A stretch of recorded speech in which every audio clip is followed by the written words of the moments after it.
Salaar cinema release ಆಗಿ ಒಂದು ತಿಂಗಳು ಬರೀ ನೆಗೆಟಿವ್ ಕಮೆಂಟ್ಸ್ ಇತ್ತು. ಆ ನೆಗೆಟಿವ್ ಕಮೆಂಟ್ಸ್ ಕೊಟ್ಟವ್ರನ್ನ ಇವಾಗ ಹೋಗಿ ಕೇಳಿ ಎಲ್ಲರೂ ತುಂಬಾ ಪಾಸಿಟಿವ್ ಆಗಿ ಮಾತಾಡ್ತಾರೆ. ಅದ್ಯಾಕಪ್ಪ ಇವಾಗ ಹೇಳ್ತಾ ಇದ್ದೀನಿ ಅನ್ಕೊಂಡ್ರಾ? ಫೇಮಸ್ ಡೈರೆಕ್ಟ್ರು ಋತಿಕ್ ರೋಷನ್ ಅವ್ರ ಅಪ್ಪ ರಾಕೇಶ್ ರೋಷನ್ ಒಂದು ಮಾತು ಹೇಳ್ತಾ ಇದ್ದಾರೆ. ಅದೇನಪ್ಪ ಅಂದ್ರೆ ಸೌತ್ ಸಿನಿಮಾಗಳ ಬಗ್ಗೆ ಮಾತಾಡ್ತಾ ಇದ್ದಾರೆ. ಅದರಲ್ಲೂ ಸಲಾರ್ ಮತ್ತೆ KGF ನ ಟಾರ್ಗೆಟ್ ಮಾಡೇ ಮಾತಾಡ್ತಾ ಇದ್ದಾರೆ. ಇವರ ಸ್ಟೇಟ್ಮೆಂಟ್ ಕೇಳಿ ಒಂದು ಕ್ಷಣ ನನಗೆ ಆಘಾತ ಆಯಿತು. ಇಂಥ ದೊಡ್ಡ ಫಿಲ್ಮ್ ಮೇಕರು, ಸಿನಿಮಾಗಳ ಬಗ್ಗೆ ಇಷ್ಟೊಂದು ನಾಲೆಡ್ಜ್ ಇರೋ ಇವರು ಈ ರೀತಿ ಸ್ಟೇಟ್ಮೆಂಟ್ ಕೊಡ್ತಾರಾ ಅಂತ ಅನಿಸ್ತು. ಸೌತ್ ಸಿನಿಮಾಗಳು ಹಿಂದಿ ಬೆಲ್ಟ್ಗಳಲ್ಲಿ ಹೆಚ್ಚು ಕಲೆಕ್ಷನ್ ಮಾಡಿದಾಗ ಕೆಲವರಿಗೆ ನಖಶಿಕ ಅಂತ ಉರಿಯುತ್ತೆ ಅಂತ. ಆ ಉರಿಗೆ ಕಾರಣ ಏನಪ್ಪ ಅಂದರೆ ಇವ್ರಿಗೆಲ್ಲ ಒಂದು ಫೀಲು, ನಾನೇ ದೊಡ್ಡ ಡೈರೆಕ್ಟ್ರು, ಇಂಡಿಯಾದಲ್ಲಿ ನನಗಿಂತ ದೊಡ್ಡ ಡೈರೆಕ್ಟ್ರ್ ಯಾರೂ ಇಲ್ಲ ಅನ್ನೋ ಫೀಲ್ನಲ್ಲೇ ಇವರಿದ್ರು. ಮತ್ತೆ ನಾವು ಮಾಡೋ ಸಿನಿಮಾಗಳನ್ನೇ ಪಬ್ಲಿಕ್ ನೋಡಬೇಕು, ಬಾಕ್ಸ್ ಆಫೀಸ್ ಬಾಚೋರು ನಾವೇ ಆಗಿರಬೇಕು ಅನ್ನೋ ಫೀಲಲ್ಲಿ ಇದ್ರು. ಆದರೆ ಈಗ ಟೈಮ್ ಬದಲಾಗಿದೆ ಸರ್. ಸೌತ್ ಸಿನಿಮಾಗಳು ಈ ಸೀನ್ನ ಚೇಂಜ್ ಮಾಡಿಬಿಟ್ಟಿದ್ದಾವೆ.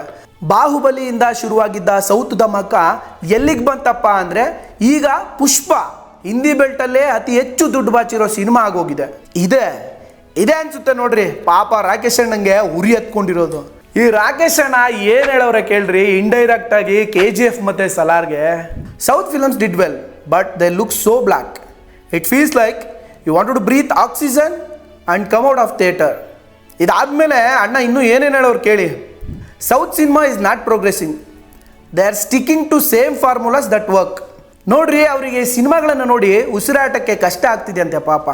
ಡಸ್ಟು ಬ್ಲ್ಯಾಕ್ ತೋರಿಸೋದ್ರಿಂದ ಉಸಿರಾಟಕ್ಕೆ ಕಷ್ಟ ಆಗ್ತಿದೆಯಂತೆ. ಅಲ್ಲ ಗುರು, ಡಸ್ಟ್ ಸ್ಕ್ರೀನ್ ಮೇಲೆ ತಾನೇ ತೋರಿಸೋದು, ಏನಿವ ಇನ್ನು ಮೂಗಲ್ಲಿ ಧೂಳು ಹಾಕಿದ್ರಾ? ನಾವೆಲ್ಲ ಹೋಗಿ ಈ ಅಪ್ಪನ್ನ ಕೇಳಬೇಕು. 90ನೇ ಇಸ್ವಿ ಜಮಾನದಲ್ಲಿ ಈ ಅಪ್ಪ ಏನು ಮಾಡಿದ್ದ ಊರಿಗೆ ಗೊತ್ತಲ್ವಾ? ಕರಣ್ ಅರ್ಜುನ್, ಹೇರಾಫೇರಿ, ಕಟ್ಟಾಮಿಟ್ಟ, ಇನ್ನು ಯಾವುದು ತಲೆಗೆ ಬರುತ್ತೆ ಅದನ್ನು ಗೂಗಲ್ ಮಾಡಿ ನೋಡಿ ಈ ಸಿನಿಮಾ ಕಥೆಗಳು ಏನು ಅಂತ. ಇವೆಲ್ಲ ಸೌತ್ ರೀಮೇಕ್ಸ್ ಅಥವಾ ಇಂಗ್ಲೀಷ್ನ ರೀಮೇಕ್ಗಳೇ ಆಗಿದ್ವು. ಇವೆಲ್ಲ ಯಾಕ್ರಿ? ನಿಮ್ಮ ಆಲ್ ಟೈಮ್ ಹಿಟ್ ನೀವೇ ಡೈರೆಕ್ಟ್ ಮಾಡಿರುವಂತಹ ಕಹೋನಾ ಪ್ಯಾರೆ ಇದು ಕನ್ನಡದ ರಥಸಪ್ತಮಿ ಚಿತ್ರದ ರೀಮೇಕ್ ಅಲ್ವಾ? ನೀವು ಅಂಥ ಟ್ಯಾಲೆಂಟೆಡ್ ಆದರೆ ಒರಿಜಿನಲ್ ಸಿನಿಮಾ ಯಾಕೆ ಅವಾಗ ಮಾಡಿಲ್ಲ? ರಾಕೇಶ್ ಅಣ್ಣ ಹೇಳ್ತಾರೆ ನೋಡ್ರಿ, ಸ್ಕ್ರಿಪ್ಟಲ್ಲಿ ಸೌತ್ ತುಂಬ ಹಿಂದೆ ಉಳಿದಿದೆಯಂತೆ. ಏನು ಹೇಳೋದು ಗುರು, ನಮಗೆ ಅವ್ರ ಮೇಲೆ ತುಂಬ ರೆಸ್ಪೆಕ್ಟ್ ಇದೆ.